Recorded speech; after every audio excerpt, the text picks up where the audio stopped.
지난 한 주간 동안 괌에 있는 우리 선교센터에 저희 교단 총회 디아코니아 지도자들 협의회 회원들이 수련을 다녀왔습니다. 미리 일기예보를 보니까 괌 지역에 한 주간 내내 구름과 번개가 친다고 그렇게 예보되어 있어서 기도를 했습니다. 그랬는데 공항에서 그 지역에 사역하고 있는 선교사로부터 문자가 오기를, 카카오 문자가 오기를, 괌 지역에 14년 만에 처음으로 태풍이 불어가지고 항공기가 개항됐는데 올 수 있느냐 못 오느냐 하고 문자가 왔어요. 그래서 더욱 마음에 염려가 되어서 기도가 나왔습니다. 주일 오후 5시에 공항에 모여서 회원들이 모여서 준비하고 확인하고, 그리고 이제 여러 가지 어려운 환경들을 뚫고 이제 괌에 새벽에 도착했습니다. 비행기에서 내리다 보니까 하늘이 아직도 캄캄하고, 그리고 바닥을 보니까 바닥에 새벽까지 지금 비가 오고 있어서 새벽에 내린 비가 촉촉하게 땅이 젖어 있고 미끄럽게 보였습니다. 그런데 우리가 이제 공항에 내려가지고 선교센터까지 택시를 타고 이동을 했는데, 택시를 타고 이제 센터에 와서 도착 예배를 하나 배틀이고 나니까 하늘이 맑아지고 햇빛이 나고 한 주간 내내 아주 쾌청한 날씨가 되었어요. 하나님이 특별한 간섭과 보호하심과 환경이 날씨까지도 주장하신다는 것을 느낄 수가 있었습니다.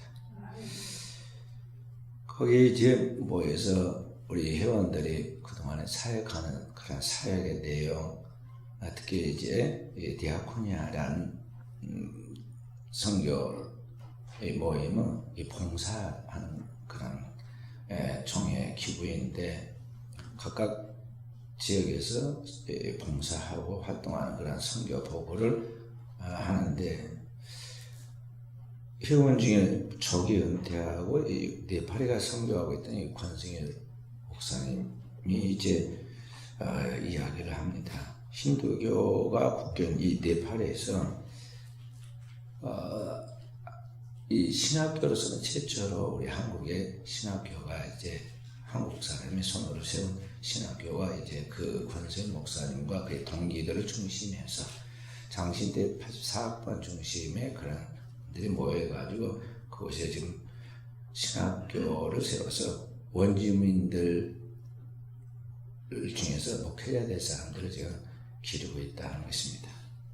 그 중에 뛰어난 크리스찬들 지도자들을 대학교에 불러가지고 가르쳐가지고 그들을 우리 장례신학대학교에 대학원에 보내서 공부를 시켜서 한국말도 익히고 신학도 공부시켜가지고 그들을 다시 불러서 이 네팔 신학교의 신학 교수로 지금 14명을 채용해가지고 그들을 통해서 그 지역 원주민 학생들을 불러서 이제 공부를 시킵니다. 권승일 목사는 총장으로서 링크 역할을 하고 성교회를 모금하고 건축하는데 그런 것들을 서포트해주는 일을 하고, 직접 그 지역에서 이제 원주민들과 함께 살지는 않고 그 역할을 하는데, 그런 이야기를 하면서 하나님의 살아계심을 이야기했어요.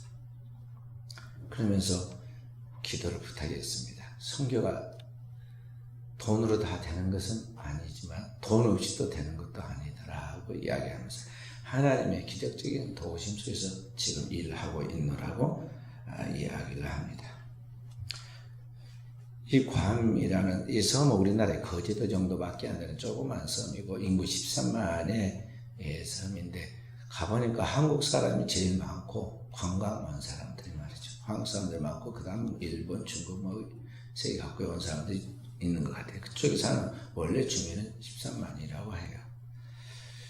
그 조그만 이 섬에 이제 주변에 그 잔잔한 또 다른 섬들이 있어가지고 이 섬들을 이 마이크로네시아 또는 폴리네시아 제도라는 그런 섬에 군집된 그런 형태로 되어 있는데, 이 필리핀에서 이 괌을 지나고 그 다음에 하와이까지 가는 그 모든 작은 섬들의 연결 거점이 바로 이 괌이라는, 아시아에 있지만 유일하게 미국령이 되어갖고 있는, 이 미국이 통치하는 이 섬이에요. 그래서 이곳에서 선교를 하는 분이 이우조 선교사라는 분인데요. 우리 노예의 순천 남노예와 자매 계련을 맺고 있는 서울 평북노예, 그 노예 연신교회라는 교회에서 세운 연신선교센터, 그 센터를 관리하고, 또 그곳에 바로 붙여가지고 교회를 지어서 이 교회 괌 늘 푸른 교회, 괌 에버그린 프레스비터리안 처치라는 그런 교회를 세워가지고 거기에서 선교하고 있어요. 그 선교의 꿈은 뭐냐면은 그 전체 연결되어 있는 그 섬 제도에 있는 원주민들에게 하나님의 복음을 전하되 직접 하는 것이 아니라 거기 있는 원주민들 목회자. 그러니까 우리처럼 정식 신학을 공부해가지고 목회자가 되는 것이 아니라 그 원주민들 열심히 믿고 네가 목사해라 그러면 그 사람이 목사가 된다는 거예요. 그 조그만 30명, 40명 모이는 그러한 그 원주민 교회들이. 근데 그분들이 얼마나 신앙적으로 또 신학적으로 부족하겠어요. 그래서 그들을 불러가지고 신앙과 신학의 재교육을 시켜줘야 필요가 있는데 그 일을 거기에서 감당하고 싶다고. 그것 때문에 한 20년 동안 그곳에서 지금 선교사로 활동하고 있노라고 보고하는데 뜨겁게 그렇게 보고하는 것을 보았습니다. 그래서 이제 그런 보고를 듣고 그 다음날 아침 이제 우리 목사님 한 분은 사진 찍는 분이 계셔가지고 일출을 본다고 지금 해변가로 나아갔어요.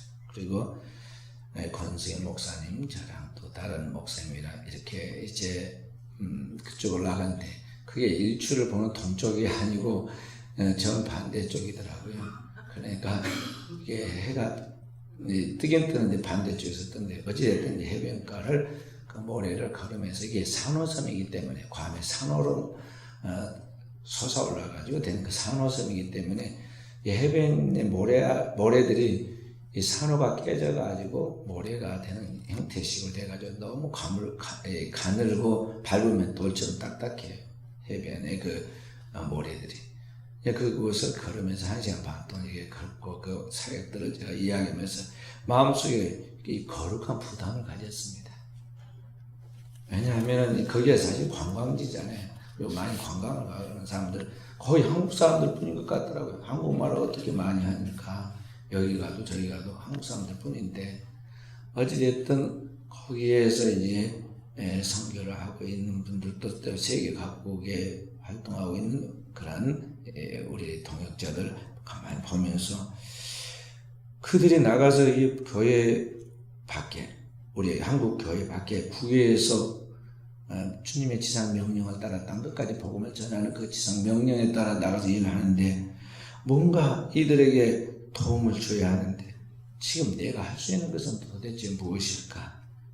물론 우리 구역별로 저희가 이제 기도를 하고 있지만은 이 오늘 우리 교회와 함께 나의 사역에 한계가 있고 내가 하는 일들이 있는데 과연 이걸 어떻게 해야 하는가?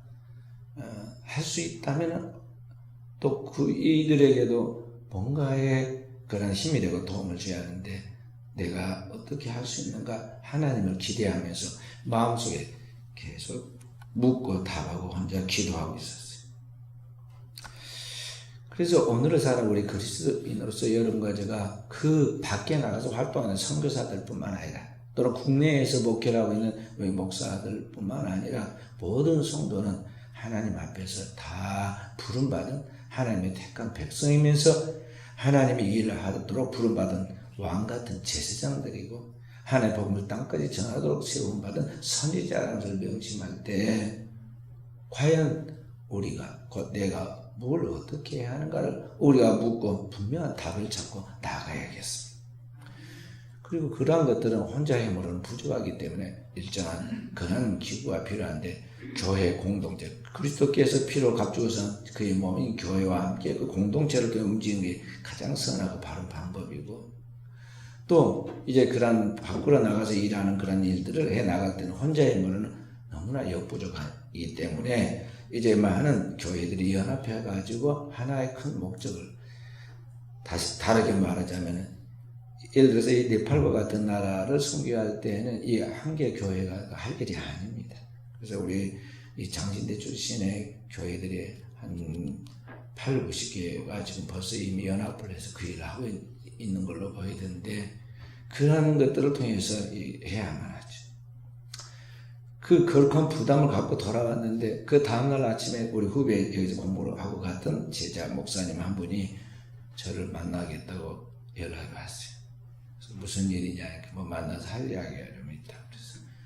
그래서 이제 만났습니다. 아침에 만났더니 인터콥에서 그 인터콥에 다니는 그 분들하고 같이 왔어요. 훈련을 받고 그 사명을 따라서 이쪽에서 무슨 이제 세미나를 또 하게 되는데 동참하고 같이 했으면 좋겠다고 이야기를 해요.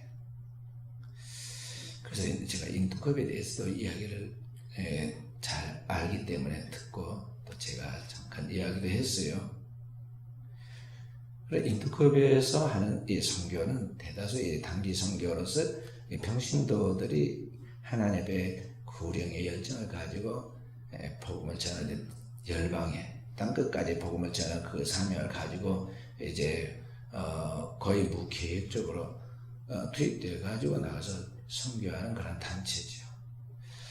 그래서 제가 그 이야기를 했습니다. 인터컵의 장점, 그런 젊은 사람들이 뜨거운 마음으로 나가서 하나님이 하는 그런 장점이 있고 우리 교단 같은 경우에는 그렇게 하지 아니하고 항상 우리 장로교 선교를 100년 전에 100여 년 전에 미국 장로교에서 와서 선교할 때 큰 틀로 스테이션을 정하고 예를 들어서 우리 순천 같은 경우는 미국 남장로교에서 이 순천 스테이션을 정해가지고 교회와 함께 학교 병원을 세워서 그 앞으로 미래를 내다보고 선교를 꾸준히 해 나갔던 것 같죠. 우리 한국 교회가 나가서 지금 선교할 때 우리 교단 같은 경우는 그렇게 한다. 그래서 예를 들어서 캄보디아를 선교할 때도 하고 러시아를 선교할 때도 그러고 어디든지 가면은 거기에서 교회와 함께 학교 그리고 병원을 세워가지고 선교하는데 사실 가고 보면은 젊은 일꾼들이 또 부족한 것도 사실이다. 그러니까 이런 것이 서로 선교의 연합을 이루어가지고 하면은 참 좋을 것도 같다고 제가 이야기를 했어요. 제가 느낀 점을 이야기한 거죠. 그래서 그 생각을 아직 거기까지 못 해봤다고 그러더라고요. 그래서 그러면 좋을 것 같다. 그래야 더 효과적이지 않겠느냐 하고 그런 이야기를 잠깐 했는데 어찌됐든 오늘 우리 그리스도인들은 이런 하나님의 일을 감당하려는 그런 거룩한 부담들을 가져야 하고 또 그러한 것들을 어떻게 감당할 것인가에 대하여 하나님의 말씀 속에 답을 찾아야겠어요. 오늘 이 선교사들이 모여가지고 이제 선교복을 하면서 이야기한 것이 뭐냐면 선교는 결코 돈이 있다고 해서 되는 것이 아니지만 돈 없이 또 될 수 있는 것도 아니다고 말한 것 같이 오늘 이 선교의 현장에서는요 선교하러 나간 선교사와 함께 그 지역에 선교가 되어질 수 있도록 뭔가 이러한 이제 일들을 하기 위해서는 돈이 필요한데 이런 물질을 대하여 우리가 공급해야 하고 또 그것을 조달받아야 하는데 어떻게 우리 그리스도인의 이 물질을 관리하고 사용해야 할 것이냐 하는 것이죠. 오늘 성경은 바로 그 답을 우리에게 가르쳐주고 있어요. 그리스도인의 물질 사용법이라는 거죠. 어느 날 밤에 제게 우리 교회 다니는 여중학생으로부터 오늘 이 본문 말씀 9절에 있는 내용 내가 너에게 말하노니 불의의 재물로 친구를 사귀라. 그러면 그 재물이 없어질 때 그들이 너희를 영접할 처소 영접하리라는 이 말씀이 무슨 뜻입니까? 하고 밤 10시에 문자가 왔어요. 그래서 제가 이 본문의 말씀이 간단한 내용이 아니고 어려운 것이고 어른들도 쉽게 이해 못하는 것인데 이 중학생이 그걸 물으니까 참 신통하기도 하고 사랑스럽기도 했어요. 저도 학교 다닐 때 어렸을 때 이 말이 잘 이해가 진짜 안 되더라고요. 이 불의의 재물로 친구를 사귀라. 뭐 도둑질해가지고 뭘 친구를 사귀라 그런 말이 그것은 아닐 것인데 불의의 재물로 친구를 사귀라. 그러면 그 영혼 그들이 너를 영원한 처소 영구한 처소로 너를 인도하리라. 이게 무슨 말일까 하고 어린 그 이제 인생이 아직 경험도 없고 하나님의 말씀에 대한 깊이나 저희가 없는 데이기 때문에 그 말이 상당히 마음에 이해가 안 되고 혼란하더라고요. 근데 누가 그걸 묻는 사람도 없고 가르쳐 주는 사람도 없었어요. 그런데 우리 교회 이 어린 학생이 그걸 물으니까 참 반가웠어요. 그래서 제가 문자에 그렇게 답했습니다. 꼭 기회가 되면 목사님이 그 부분을 자세히 설명을 해주마. 근데 오늘 드디어 그 설명을 해주었습니다. 일부 예배 때 설명을 해주었어요. 우리 사랑하는 성도 여러분, 오늘 이 말씀이 무슨 뜻일까요? 불의의 제물로 친구를 사귀라고 말했습니다. 이 중요한 말씀인데요. 오늘 우리가 그 말 뜻을 정확히 알지 못하면서 아는 것 가지고 착각을 오지 살아갑니다. 여기 오늘 주님께서 불의의 제물로 친구를 사귀면 그들이 너희를 영주할 처소로 영접하려 하는 이 말씀을 잘 이해하려면 이 본문의 말씀이 나오게 된 그 배경 이야기인 이 바로 앞에 있는 예수님의 불의한 청지기라는 이 비유를 알아야 돼요. 여기 어떤 부자가 1절에 보면 어떤 큰 부자가 있었어요. 근데 그 집에 모든 재산을 관리해서 일하는 살리면서 하는 청지기가 있었는데 그 주인에게 이 청지기가 주인의 모든 재산을 마음대로 써가지고 허비한다는 말이 틀렸어요. 그래서 더 이상 그대로 둬서는 안 되겠다 판단하고 그 주인이 청지기를 불러가지고 말합니다. 내가 어찌하여 이 귀한 소유를 낭비하느냐. 이제 너가 그 일을 더 이상 맡아서 해서는 안 되겠으니까 내 하던 일을 인수인계해라. 청산하고 인수인계하라고 말하죠. 갑자기 이제 그 모든 것들에 대하여 치워갖고 이 모든 것을 청산할 때가 오자 이 불의한 청지기가 생각했어요. 내가 나가서 빌어먹자니 부끄럽고 땅을 파자니 힘이 없고 어떻게 하지 좋을까 궁리하다가 자기하고 그동안 관계를 맺은 사람들에게 좋은 일 좀 하자. 그리고 그들을 불러넣어가지고 주인에게 빚진 것을 자기가 대신 다 이제 탕감해 줍니다. 그러면 나중에 사람들이 나에게 고맙다 호의를 베풀 것이다 하고 자기 생존하는 할 자구책을 있다는 거죠. 그래서 주인이 나중에 이야기하죠. 참 일을 지혜롭게 그래서 자기 살궁리는 제일 잘했구나 하고 이야기를 했다고 이야기하면서 오늘 나온 말씀이 이 칭찬하자는 말씀이 불의의 제물로 친구를 사귀라고 이야기를 하고 있어요. 오늘 이 불의한 청지기 비유를 잘 이해하는데 이게 잘못하면 도둑질한 것을 잘하고 그렇게 한 거 영리하게 해서 칭찬받고 그 잘한 거잖아요. 그 착각 그렇게 이해를 하면 안 되는 거예요. 오늘 여기에서 한 부자는 누구를 말하냐면 이 천지만물을 창조하신 하나님 아버지를 뜻하고 있는 것입니다. 그리고 여기 청지기는 뭐냐면 그 주인의 소유를 받아가지고 생활해 가는 이 땅에 살아가는 모든 사람들 곧 우리를 말하고 있는 거죠. 이 땅에 살아가는 모든 사람들은 하나님의 형상과 모양으로서 하나님이 창조한 세계 하나님이 주신 모든 것들을 누리며 살아가는 거죠. 하나님께 이 모든 것을 우리에게 주시고 땅에 번성하라 창대하라 하나님께서 우리에게 축복하셨죠. 그러나 본래 이것이 아니라 주인이신 주님의 것이죠. 그러니까 주님의 영광을 사용해야 하는데 이 불의한 청지기처럼 오늘 우리는 어떻게 살아가느냐 주인의 뜻대로 일할 수 있는 기회가 있었는데 그것을 자기 것으로 생각하고 자기에게 주어진 그 달란트를 여기 잘못 사용하고 자기로 편리할 때 자기 하고 싶은 대로 제 멋대로 살았다는 거죠. 그래서 불의한 청지기가 되었어요. 오늘 우리가 이 시대에 불의한 청지기다 그런 말이죠. 그런데 이 불의한 청지기가 살려고 몸부림을 치고 살 궁리를 아주 자기가 하신 최선을 다했던 것 같지. 마지막에는 잘했던 것 같지. 오늘 우리는 어떻게 살아야 하느냐 주님께서 지금 그걸 가르친 것입니다. 오늘 우리는 이 땅에 있는 모든 소유가 내 것이 아니라 주인이신 곧 영원한 주님의 것인 것을 알고 그 주님의 뜻을 따라 주인의 소유를 가지고 주님의 뜻을 따라 주님이 찾으신 천하보다 귀한 이 땅의 영혼들을 살리는 그 일을 위하여 일하라는 것이죠. 그러면 그렇게 해서 살아난 영혼들이 너로 말미암아 하나님 앞에 가게 되고 그들이 너를 위하여 감사하며 하나님 앞에 기도하는 그 기도 때문에 너도 하나님의 구원을 받고 영원한 처소에 들어가게 될 것이다. 그런 이야기입니다. 그래서 오늘을 살아 우리는 이 땅에 살아가는 그리스도인으로서 항상 우리 자신의 삶을 어떻게 살 것인가를 잘 생각하고 살아가야 합니다. 오늘 그리스도인에서 우리가 어떤 재물관을 가지고 그리고 그 우리에게 주어진 소유를 사용하느냐, 그 돈을 사용해야 하느냐 하는 것이죠. 그래서 먼저 우리가 알아야 할 것, 가장 중요한 명제는 뭐냐면 인간은 그 쇠 모든 재물이나 받은 재산이 근본적으로 나의 것, 자기의 것이 아닌 주인이신 하나님의 소유라는 것을 깊이 명심해야 돼. 그리고 문제는 모으기보다도 쓰는 게 더 중요해요. 어떻게 사용할 것인가를 늘 생각해야 한다는 거죠. 오늘 불의한 여기 청지기처럼 이 땅에 있는 사람들은 다 그 재물을 하나님의 영광을 위하여 주님의 뜻대로 사용해야 하는데 그 재물을 100% 주의 뜻대로 사용한 사람이 없어요. 다 자기 노력에 의해서 자기 지혜에서 자기가 할 수 있는 것 생각하고 자기 것이다 착각을 하고 자기 마음대로 성경대로 제 멋대로 살았다.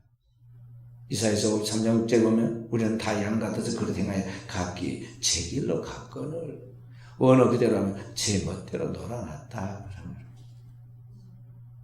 그렇게 산 사람들 누가 보면은 이런 이 물질의 관리와 사용에 대한 중요한 이야기들이 많이 나오는데요. 누가 보면 여기 6장 우리가 이제 13절까지 보았지만요. 더 나아가서 조금 더 나아가서 19절부터 보면 31절까지 유명한 부자와 거지 나사로의 비유가 나옵니다. 여기 보면은 한 부자가 나오는데 그 부자는 노동하고 일하지도 않은데 아주 매일 아주 비싼 옷, 자색 옷과 고운 베옷을 입고 날마다 호화로 연락해도 돈이 남아 돌아가요.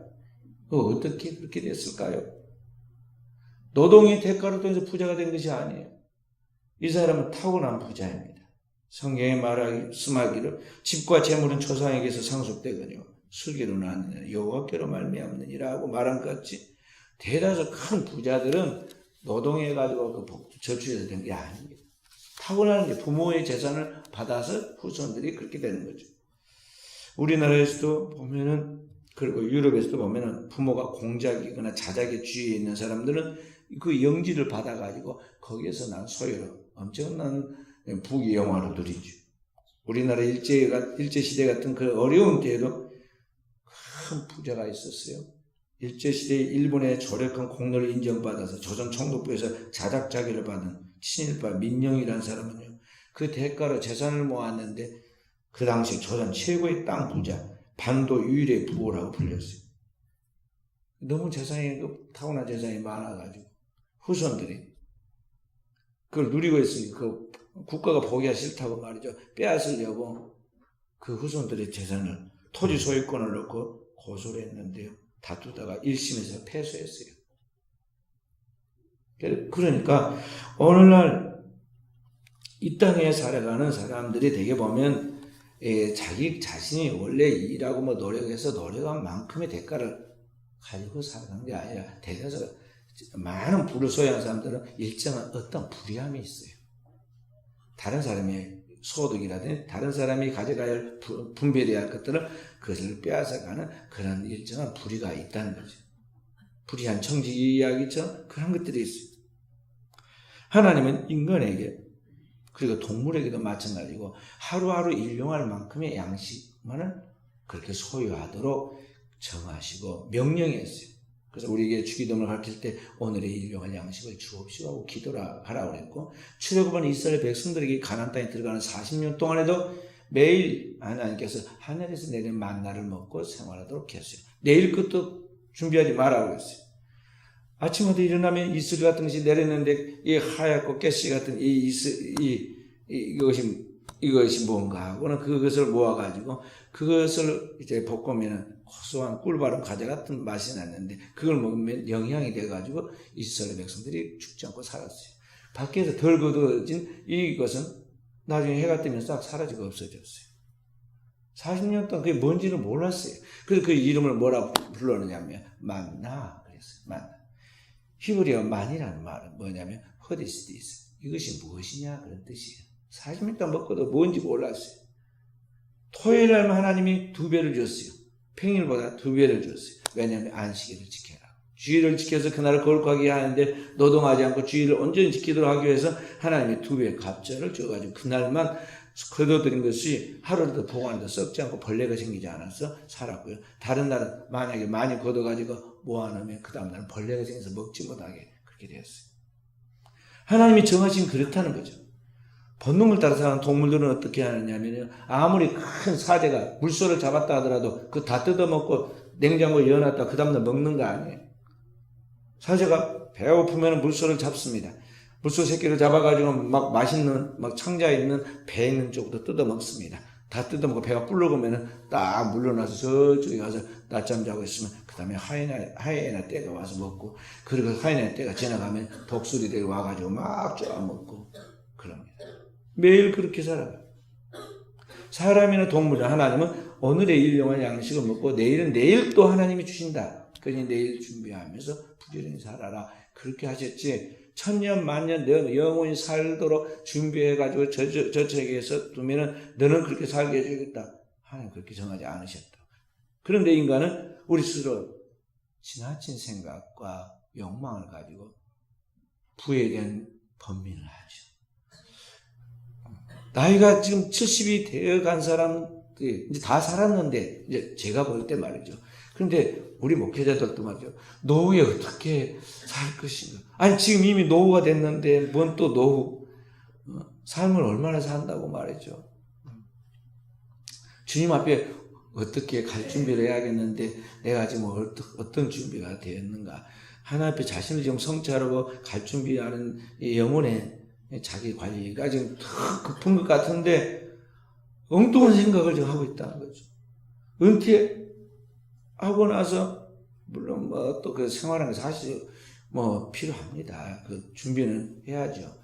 그렇지만 지나치게 할 필요는 없는데 여기에 대해서 고민을 한다는 거죠. 우리 목회자만 그럴까요? 저는 목회자 세계에 있으니까 목회자들 보고 하는 이야기지만 우리 일반인들은 어떻답니까? 80 먹은 노인들도 다음 또 더 살 노후를 생각합니다. 그리고 거기서 끝나지 않고 자녀들 후손까지 생각하지만 그 많이 쌓아놓은 부가 뭘 가져오나요? 인간의 심령을 부패하게 말고 인색하게 만들고 주변을 돌아보지 못하고 자기 삶의 질이 완전히 떨어지게 만들어요. 그래서 인간이 살아가는 가정 삶의 최소한의 아름다운 보금자리고 공동체인 가정이 깨어지잖아요. 부부간에 분리하고 이혼하고 부모와 자식 간에 다투고 분쟁하고 고소 고발하고 이게 도대체 인간의 사는 가치 있는 보람된 삶이냐는 거죠. 형제와 함께 동감이 얼마나 선하고 아름답냐고 시편은 노래하고 있는데 행정기가 그런 집안은 안 만납니다. 원수처럼 으름거리고 말이죠. 부모의 재산을 누가 많이 소유했느냐에 대해 그 섭섭함을 두고두고 간직해가지고 평생 얼굴을 안 보고 살고 부모가 돌아가셨는데 그 돌아가신 날에 가족들이 모이라 생각도 않고 오지 마라 그렇게 이야기도 하고 그러죠. 이게 얼마나 불행한 모습이에요. 인간의 마음속에 탐욕이 들어갈 때, 이 물질이 우상화되어 갈 때 인간은 자기 존재 가치와 의미를 잃어버리는 거예요. 오늘 성경은 하나님과 재물을 겸하여 섬길 수 없다고 13절에 말씀하셨는데 인간은 하나님에 의해서 창조됐고 모든 걸 하나님께 받아가지고 결국 하나님께로 돌아가는 존재예요. 그런데 그 하나님의 형상과 모양을 지닌 존재가 하나님처럼 생각하고 하나님처럼 영혼을 꿈꾸며 영원한 세계를 향해 나갈 준비를 해야 하는데 물질이 그 속에 들어가서 우상이 되니까 이와 같이 짐승보다 못한 짐승 이하의 그런 악한 생각을 가지고 가장 소중한 것들 다 잃어버리는 부패한 삶을 살아가게 된다는 거죠. 그렇기 때문에 오늘을 살아가는 우리는 그리스도인으로서 하나님의 자녀로서 어떤 재물관을 가지고 살아가야 할 것인가에 대하여 우리가 늘 생각하되 모든 것은 주님께로부터 와서 주님께로 돌아가야 근본적인 주님의 주인이시고 나는 그의 청지기라는 것을 명심하고 주님의 뜻대로 청지기가 주인의 뜻을 따라 일해야 되지 주님의 뜻대로 우리의 모든 소유를 주께 드리고 주의 뜻을 이루어가는 그 일을 위하여 일하다가 하나님 우리를 부르시면 그 앞에 서야 한다는 것입니다. 이것이 성경 우리가 말씀하신 먹든지 마시든지 너희가 무엇을 하든지 하나님의 영광을 위하여 하라 하는 말씀.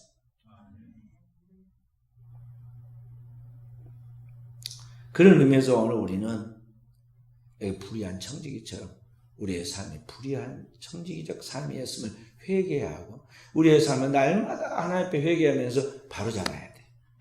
누가복음 16장에 더 쭉 읽고 나아가면 그 다음 19장에 또 부자 이야기가 나옵니다. 누구 이야기냐면 삭개오 이야기입니다. 한 부자가 있었다. 예수께서 여리고로 들어 지나가시더라. 삭개오라 이름하는 자가 있으면 세리장에 또한 부자라. 로마가 통치하는 그 지배된 시대에 거기에서 부자가 됐으니까 이 사람이 얼마나 불의한 일을 많이 했겠어요.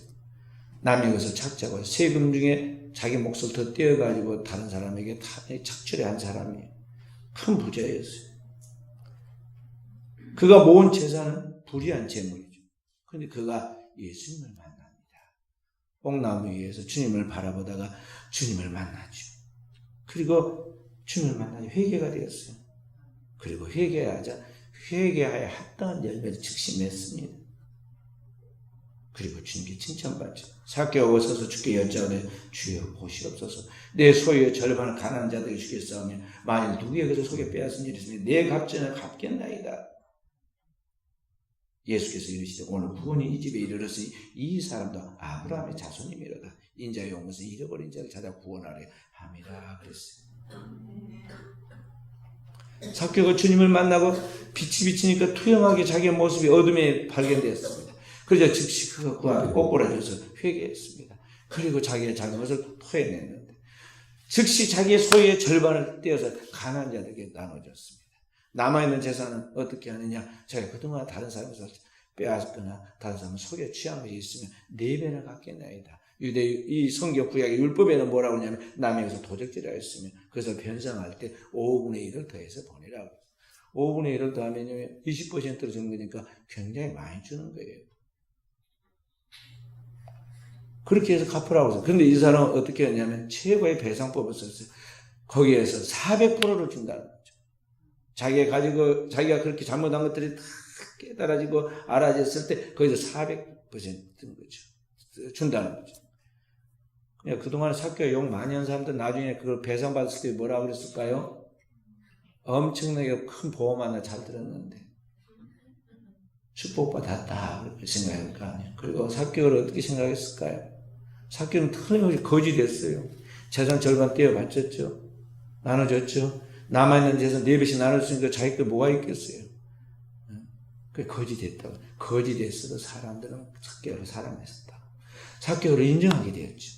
그리고 껍데기는 거지처럼 지금 되고 말았지만 영혼은 얼마나 하나님 앞에 부유한 자가 됐을까요? 너희 보물을 하늘에 쌓아두라. 거기는 종과 동력이 해야지 뭐죠. 도적질을 하지. 구멍을 뚫고 도적질을 하지도 못하느니라 그랬죠. 하늘에 부유한 자라서 하늘의 생명이 정말 이 삭개오 얼굴이 얼마나 빛이 났을까.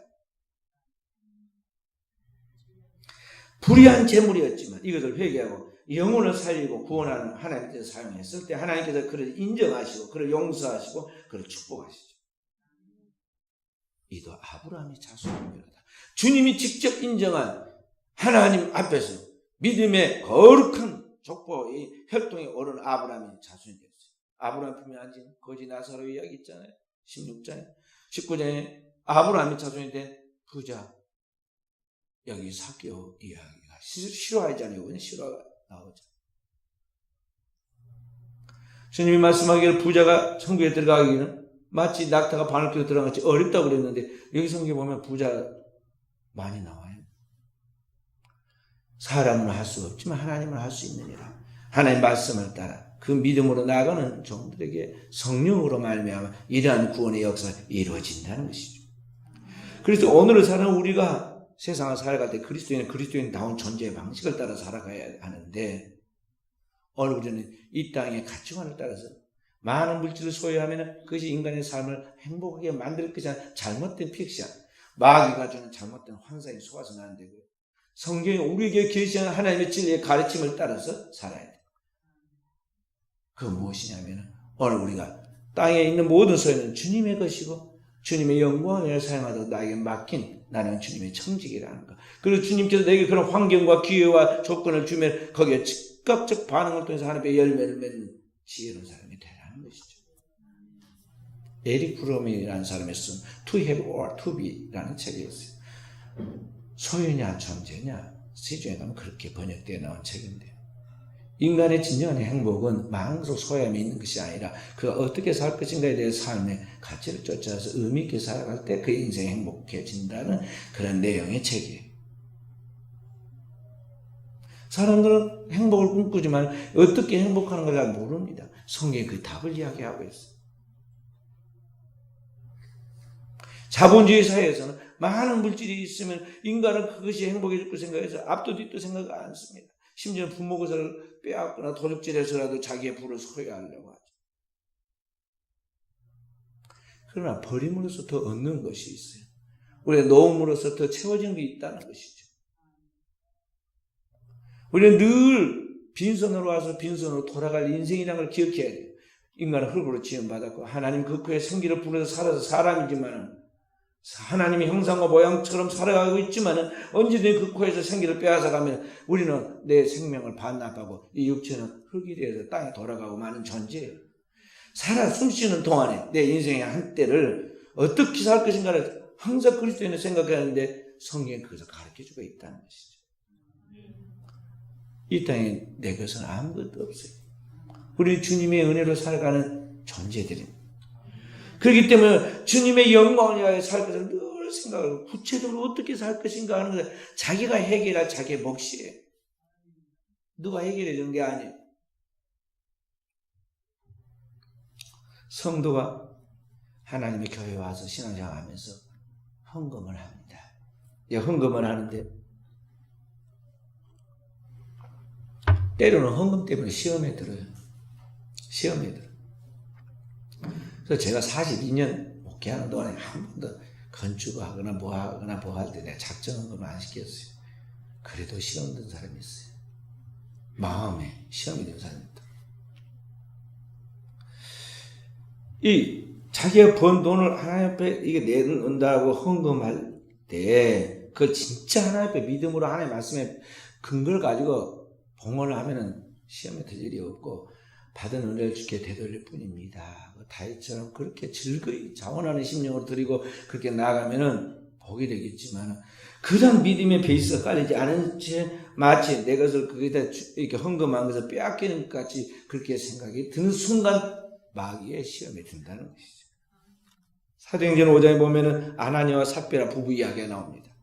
바나바가 그의 모든 소유, 특히 밭이 있었는데 그걸 팔아가지고 사도의 발 앞에 주고 사람들이 보고 굉장히 감동을 받는 걸 보면서 그 하나님께 드리겠다는 마음이 감동이 울컥 일어났어요. 그래서 마음의 생각이 나도 집 있는데 저 집을 팔아가지고 하나님께 드려야겠다는 좋은 마음이 생겼는데 집을 팔려고 지금 내놓고 나니까 집이 덜컥 팔립니다. 팔고 돈을 딱 만지는 순간 인색함이 딱 들기 시작했어요. 그러면 나는 어떻게 살 것인가? 내 생활에 대한 염려가 나오면서 절반만 헌금하고 절반은 내가 놔뒀다가 비상시 사용해야겠다. 그 생각을 들어서 딱 헌금을 냈는데 사도 베드로가 공교롭게도 그때 보고는 물었어요. 이것이 전부냐? 예, 지판값이 전부입니다. 그래서 베드로가 그 아나니아를 꾸짖습니다. 베드로가 이르되 아나니아여 어찌하여 사탄이 내 마음에 가득하여 내가 성령을 속이고 땅값 얼마나 감추었느냐. 땅이 그대로 있을 때에는 내 땅이 아니면 판우이 되어 내 마음대로 할 수가 없더냐. 어찌하여 이를 내 마음에 두었느냐. 사람이 거짓말한 것이 아니라 하나님께로다. 성령을 속이고 하나님을 속였다고 그래가지고 그 자리에서 아나니아로 죽습니다. 세상에 남편 죽은지도 모르는 그 부인 삽비라가 왔는데 물어보니까 똑같이 거짓말합니다. 그러니까 내 남편을 메우고 간 사람한테 들어오고 있다. 그 말이 딱 들어오자 그 사람이 숨이 뚝 떨어져가지고 죽습니다. 그래서 부부가 다 죽는 이야기 나오죠. 이게 정말 안 된 이야기 아니에요. 헌금 많이 했어요. 누가 지금 집을 팔아가지고 그 집 절반을 헌금한 사람 지금 있나요? 헌금 많이 했는데 시험에 들었어요. 이것은 헌금을 적게 해가지고 시험에 들었다는 이야기 아닙니다. 오늘 우리가 하나님 앞에서 주께 받은 걸 주께 돌리는 것이 이 감사에서 이게 헌금인데, 하나님의 은혜에 대하여 잘못된 해석을 할 때 이게 시험이 드는 거예요. 사도행전 8장에 보면 시몬이라는 사람은요, 돈이 많은 부자였어요. 그동안 마술을 해가지고 남의 눈을 속이는 그런 매직으로 돈을 많이 모은 사람인데, 자기보다 진짜 마술을 잘한 것 같이 보이는 빌립이라는 사람을 만나가지고, 자기는 눈속임을 했지만 빌립이라는 그 집사는 진짜 능력이 있거든요. 그래서 뭔가 하고 따라다녔어요. 그냥 나중에 알고 보니까 이 빌립을 키운 빌립보다 더 큰 능력 있는 사람이 왔는데 베드로와 요한이 왔어요. 그게 눈이 휘둥그레지고 그냥 마음이 탁 거기에 기울인 이 시몬이 베드로에게 큰 돈을 갖고 와서 탁 발 앞에 내놓고는 요청을 했어요. 돈을 주면서 뭐라고 그랬어요? 나도 당신처럼 안수한 사람마다 성령을 받게 해주십시오. 아이고, 이렇게 많이 헌금하셨으니까 축복 받으십시오. 이렇게 할 줄 알았겠죠. 그때 베드로가 뭐라고 말해요? 하나님의 은혜를 돈 주고 살 것으로 생각했으니 그 은과 네가 함께 망할지어다. 저주래고요. 그러니까 하나님의 그 큰 은혜를 우리가 돈 주고 살 수 있을까지 생각하면서 그렇게 생각을 주는 것도 사탄의 악한 생각이고, 또 오늘 우리가 하나님 앞에 감동을 받아 헌금하려 했다. 그래서 임으로 바꿔서 인색함으로 하나님을 속이는 그것도 자기를 행하는 악한 생각이기 때문에 하나님 앞에 자기 영혼을 망하게 하는 것이라는 걸 알아야 돼. 그러니까 하나님 앞에 드리는 모든 물질에 대한 바른 자세는 뭐냐면, 주님께로부터 우리가 와서 주님께로 돌아가는데 내 생명부터 나의 존재하는 모든 소유는 다 주의 것이라는 것. 그 주님의 영광을 위해서 사용해야 한다는 것. 몸과 마음, 시간과 물질 모든이 다 주님의 것이라는 걸 알고 때에 맞게 주께서 이끄시면 주인의 뜻에 따라 성령이 이끌어서 자연스럽게 나가야지, 여기에서 오늘 인간의 생각, 곧 그 속에 사탄이 작용하고 있는데 그 사탄의 생각에 개입에 넘어가면 그때부터는 자기 영혼의 해가 온다 하면서 명심해야 돼. 그래서 오늘 우리는 헌금하는 이 바른 자세를 우리가 가져야 돼. 시중에 가면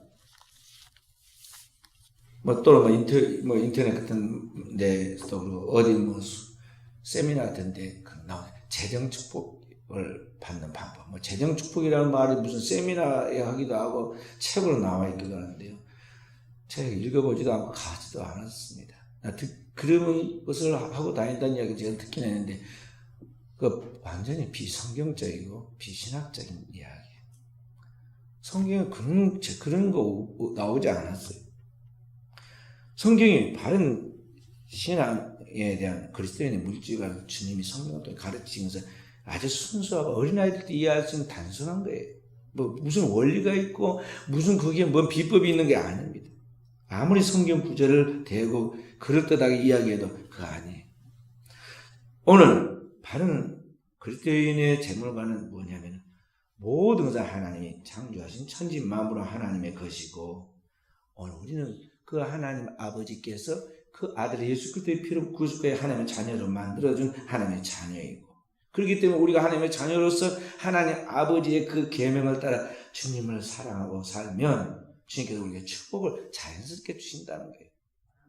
무슨 비법이 있는 게 아니에요. 어떻게 축복을 주시냐. 그 하나님을 경외하고 나아가는 그 자녀, 그 하나님을 사랑하는 자녀가 어떻게 축복하냐. 첫째는 그 백성 지금보다 1000배나 많아지게 한다. 신명기 1장 11절 말씀. 특별한 사람이 특별한 게 아니에요. 그 믿는 백성들에게, 출애굽한 이스라엘 백성 가나안 땅에 들어가기 전에 하나님께서 그 백성들의 마지막 전에 신명기 말씀하면 현재보다 1000배나 많아지게 하고, 두 번째는 주의 말씀을 지키고 그를 경외하는 자에게 주님께서 그의 이름을 세계 모든 민족에 뛰어나게 만드신다. 주님을 경외하고 그 말씀을 지키고 그를 높이는 사람은 주님도 그의 이름을 높여주는 거예요. 만군의 여호와의 이름으로 나아가서 골리앗을 쳤던 이 다윗을 주님께서 그 이름을 높여서 천하 모든 열왕이 그 앞에 그 이름으로 영광 돌리게 하잖아요. 하나님 그렇게 만드신다.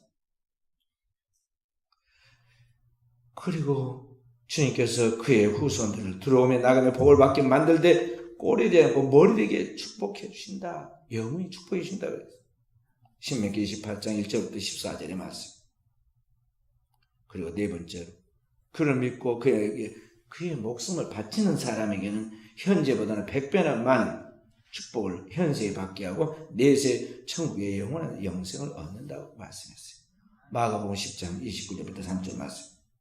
다섯 번째로 그 가운데서 더욱 특별하게 충성하는 사람들, 죽도록 충성하는 그 사람에게는 하나님께서 생명의 면류관과 함께 의의 면류관, 부활과 함께 영원한 하나님의 영광의 상을 받는다고 했어요. 요한계시록 2장 10절, 디모데후서 4장 7절 8절, 요한계시록 22장 12절의 말씀. 그러니까 한마디로 뭐냐면 정말 하나님을 경외하고 구속받은 하나님의 백성으로서 그 하나님 나라와 의를 구하고 사는 그 백성들, 먼저 하나님 나라와 의를 구하는 그 백성들은 하나님께 이 땅의 축복만 아니라 하늘의 신령한 복과 땅의 기름진 복을 하나님께서 선물로 덤으로 주신다고 했다 이 말이죠. 이걸 그대로 어린아이처럼 믿어버려요. 그리고 그렇게 살아가는 거죠. 단편적인 로또 복권 사가지고 되면 거의 돈 좀 많이 벌어서 축복이고, 이런 단편적인 그런 것을 축복이라는 것이 아니라, 이 돈이라는 물질적인 그 얼마가 돈이 들어오면 그것이 축복이라는 그런 단순한 것이 축복이 아니라, 진짜 말로 보일 수 없는, 표현할 수 없는, 이 눈으로 볼 수 없는, 보이는 무형의 영적인 영원한 그런 진정한 축복부터 뿌리부터 시작해서 이 눈에 보이는 현상적인 그런 것들까지 오늘 당대뿐만 아니라 자손만대 영원한 축복을 하나님 우리에게 주시고 예배해 놓고, 누구든지 하나님을 경외하는 사람에게 그 자녀에게 이와 같은 축복을 주신다는 거, 그 축복을 나의 것으로 받아들이라 하는 것입니다. 믿음으로 받아들여. 그리고 받은 자는 그만 대가를 치러야 돼. 프랑스 말에 노블리스 오블리지란 말이 있어요. 가진 자의 책무, 소유한 자의 책무, 먼저 된 자의 책무라, 그런 뜻이에요. 우리나라가 오늘날 이제 독립해가지고 또 이와 같이 잘 살게 된 것은 뭐냐면, 먼저 믿던 그리스도인들이, 우리 한국의 기독교인들이 많이 헌신해서 그렇게 된 거예요. 우리 초창기 우리 기독교인들은 개화기라고 하죠. 그때 믿었던 사람들은 많이 배운 사람들이고 또 부자들이고 똑똑한 사람들이 많았어요. 이 사람들이 전부 이 민족의 독립을 위해서 헌신했습니다. 시간이 없으니까 이제 다 설명하지 못하고 오해할 것인데요. 그분들이 많이 헌신을 했어요. 그래서 이 한국이 오늘날 지금 100년 만에 세계 속에 우뚝 설 수 있게 된 거예요. 은혜 받은 자들로서 우리가 영적인 노블레스 오블리지 책무를 해야 돼. 그러니까 오늘 영적으로 우리는 하늘의 신령한 복을 받은 부유한 자들이고 가진 자들이고 하늘의 지식을 소유한 자들이에요. 그러니까 많이 가진 자는 많이 주님 앞에 바쳐야 돼요. 몸과 마음과 시간과 물질과 우리가 할 수 있는 것을 다해서 주님의 영광을 위해 헌신해야 한다는 거죠. 그래서 주의 뜻이 이 땅에 이루어지도록, 하늘에서 이루어진 같이 우리의 살고 있는 이 시대에 이거 이루어지도록 오늘 누군가 희생해야 한다면 바로 오늘 우리가 그 일에 헌신해야 한다는 것을 명심하고, 오늘 우리 순천은혜교회 사는 성도들이 하나님의 미랄이 되어서 주님 앞에 주님의 뜻을 쫓아서 나아감으로 많은 열매를 맺고 우리 앞에 영광을 돌리는 승리자들이 되어지기를 주의 이름으로 축원드립니다. 말씀 붙들고 우리 잠깐 통성으로 기도합니다. 오늘 우리가 불의한 청지기가 아닌지, 주님의 것을 낭비하고 허비한 불의한 청지기가 아닌지 주님 앞에 고백하고, 하나님 앞에서 진정한 은혜 받는 하나님의 종들로서 왕같은 제사장고 하나님의 복을 땅까지 청하도 세운 선지자들로서 사명을 감당하게 하옵소서. 함께 기도하십니다. 주여 주여 주여. 할렐루야. 아버지, 우리 사랑 종들 하나님 말씀 붙들고 기도하고 성령이여 임하소서. 오늘도 주여 거룩한 제단 모인 이곳이 진동케 하여 주시고, 마가의 다락방에 성령의 임하심을 도로 혀같이 갈라진 게 보이고 급하고 강한 바람 같은 성령의 임재를 체험하고, 성령의 충만을 받아 성령의 말하게 하심을 따라 하나님의 복음의 큰 복음을 선포하지. 오늘도 주의 종들이 하나님의 은혜 받고 성령의 임재와 능력을 체험받아 주여 모이는 곳곳마다 만나는 모든 사람들에게 가는 곳곳마다 생명을 살리고 영혼을 구원하는 역사를 이루도록 성령이여 도와주시고 주의 종들을 축복하옵소서. 저는 우리의 순천원의 교회 사랑 종들을 영혼을 열어주소서. 영안을 열어주시고 영적 지각을 열어주소서. 아버지 영역을 주시고 오늘도 아버지 땅에 살고 있지만 하늘에 속한 백성으로서 아버지 그 하나님의 나라와 이를 위하여 살아갈 수 있는 깨어있는 지각을 소리하게 하옵소서. 빛의 자녀들로서 아버지 영원한 축복을 받게 하옵소서. 성령이여 임하소서. 오늘도 죄 종들을 받아주시고 만나주시고 함께 하옵소서. 오늘도 우리 하나님 앞에서 영원히 살고 영원히 잘 되는 법을 성경대로 보고 배우게 하여 주시고 성경적으로 아버지 살아감으로 오늘도 죄 종들이 아버지 한 사람이 한 민족을 한 사람이 한 도시를 한 사람이 한 지역을 감당할 수 있는 영성 있고 영력 있고 은혜 있는 종들이 되게 하사 오늘도 주님께서 이들을 이 땅에 종들을 보낸 목적을 감당하도록 축복하옵소서. 아버지 국내외적으로 많은 주의 일꾼들이 아버지 하나님 복음을 전하고 있습니다. 주여 오늘도 내가 무엇을 위하여 어떻게 해야 할 것인가 어떻게 살 것인가를 아버지 주의 종들이 생각하여 답을 찾게 하여 주시고 성령을 따라 아버지 그 답을 찾고 나아감으로 하나님의 영광을 경험하도록 아버지 주의 종들을 받아주시고 축복하옵소서.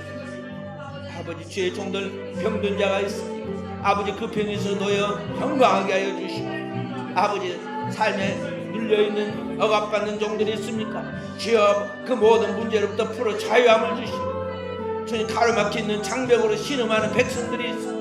아버지 주께서 그 주님의 능력으로 그 모든 장벽을 뚫어주시고 그 문제의 해결을 주사 오늘도 주의 종들을 승리하도록 아버지 축복하시며 함께 하옵소서. 주의 사랑하는 종들을 축복하옵소서. 영육간의 자유함과 강건함으로 축복하옵소서. 아버지 오늘도 주의 종들 중에서 우리 하나님의 놀라운 역사만 드러나게 축복하옵소서. 이 모든 말씀을 구주 예수님 이름으로 기도하옵나이다. 아멘. 머리에 가슴에 손 얹고 기도합니다. 살아계신 아버지 거룩한 주의 낮은 하나님 말씀을 받고 기도하오니 주님께서 그 말씀으로 주의 종들을 치유하시고 강건케 하시고 새롭게 하옵소서. 주님의 그리스도의 형상과 모양으로 갖춰지게 하여 주시고 자라게 하사 점진적인 변화가 있고 성화되게 하시고 주의 종들 중에 일하시는 하나님의 영광이 온 땅에 드러나게 하옵소서. 가정과 직장과 산업에 나타나게 하여 주시고 모든 환경에 드러나게 하옵소서. 주의 종들 가는 곳곳마다 영원히 소생하게 하여 주시고 고통받고 절망 가운데 방황하는 영혼들이 치유되게 하옵소서. 내가 나사는 예수 그리스도의 이름으로 명하노라. 잘못된 가치관을 가지고 주의 백성들을 속이고 이 세상과 세상에 있는 것들에 대하여 종이 되고 물질에 대하여 종이 되고 노예가 되어서 헛되고 헛된 것을 쫓아가므로 시간과 정력과 인생을 낭비하도록 속이는 더러운 원수 마귀는 이 시간 주의 백성들의 의식 속에서 그 생각 속에서 그 주의 백성들의 그 모든 심령에서 떠나가라 떠나갈지어다. 아버지 오늘도 주의 종들에게 거룩한 하나님의 영 하나님의 성령을 보호해서 성령을 부어주시고 성령으로 충만케 하옵소서. 성령의 지배를 받게 해주시고 성령이 생각나게 하고 말하게 하시고 일하심을 따라서 그 말씀을 붙잡고 나아가는 믿음의 승리하게 되도록 주의 종들을 축복하옵소서. 성령의 충만한 하나님의 사람 되도록 우리 하나님 축복해 주시고 주의 백성도 일하신 하나님께서 가정과 환경과 산업과 모든 범사에 하나님의 영광만 드러나게 하사 주의 종도 일하신 하나님의 영광이 하늘에 상달되는 축복의 역사만 있게 하옵소서. 모든 말씀을 구주 예수님 이름으로 기도하옵나이다. 아멘.